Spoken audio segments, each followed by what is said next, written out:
وبحصود نهايته ورحصو إفيساده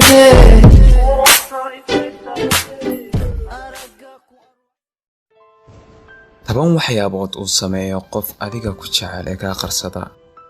Number 2 wuu ku soo eegaa markaad eegtana wuu ka jeestaa.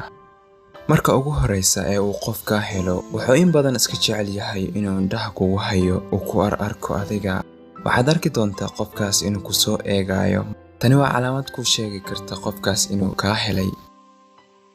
Number 2 wada sheekaysigiisa hore u socod ayuu leeyahay. marka uu qofku jecel yahay wuxuu sameeyaa dadaal dheeri ah si uu wada sheekaysi fiican kula qaato adiga. ha ahaato fariimo qoraal ama wicitaanba. waxaad ka arki doontaa qofkan inuu wada sheekaysiga hore u sii wadaayo, balse marba haddii aad aragto qof hadalka ku soo koobkooba adiga, qofkaas qof xiiso ku hayo ma ahan. Number 3 kaftankaaga wuu ku qoslaa. marka aad aragto qof ku qosla xitaa waxyaabaha aan faniga ahayn ee aad sheegto, qofkaas kuma xiiseeyo oo kaliya balse aad ayuu ku daneeyaa. wuxuu bas ka jecel yahay maqalka hadalkaaga, kaftankaaga iyo sheekadaada. Number 4 wado uu kugula hadlo ayuu mar waliba raadiyaa. marka aan qof ka helno waxaan iska rabnaa qofkaas inaan la hadalno waqtiga badankiisa ama baan ka warhayno. mararka qaarna ma haysano wada aan qofkaas kula hadalno, soo waxaan isaga dirnaa muuqaal fani ah ama waxa uu qofkaas ku qosli karo si uu qofkaas noola hadlo, ama waxaan raadinaa cudurdaar aan kula hadalno qofkaas. soo haddii aad aragto qof sidaas oo kale sameeya, qofkaas waa qof aad ku weyn tahay. Number 5 wuu ku qiimeeyaa qofkan. qofka ku yeela ama ku siiya qiimaha aad istaahisho waa qof adiga ku jecel. qiimaha lagu sheegayana ma ahan kaliya in lagula hadlo, lagu soo xiriiriyo, balse sidoo kale in lagu ixtiraamo, lagu daneeyo, waqti lagu siiyo, si wanaagsanna lagula dhaqmo. Number 6 waqti ayuu ku helaa qofkan.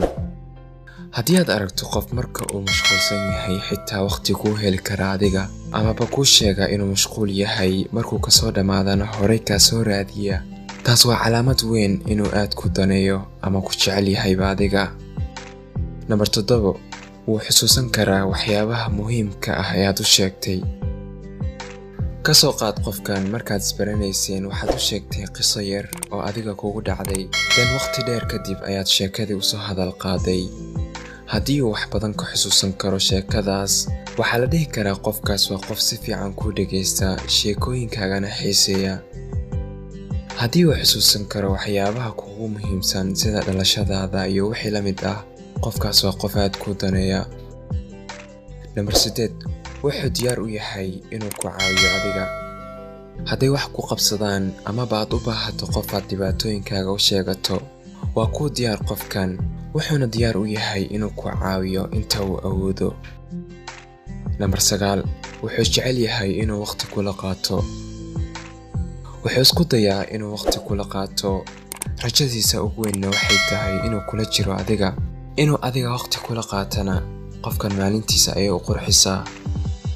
Number 10 wuu ku amaana qofkan. qof markuu ku jecel yahay ama ba uu ku rabo, badanaa wuu ku amaanaa. quruxdaada iyo dabeecad wanaagaaga ayuu wax ka sheegaa.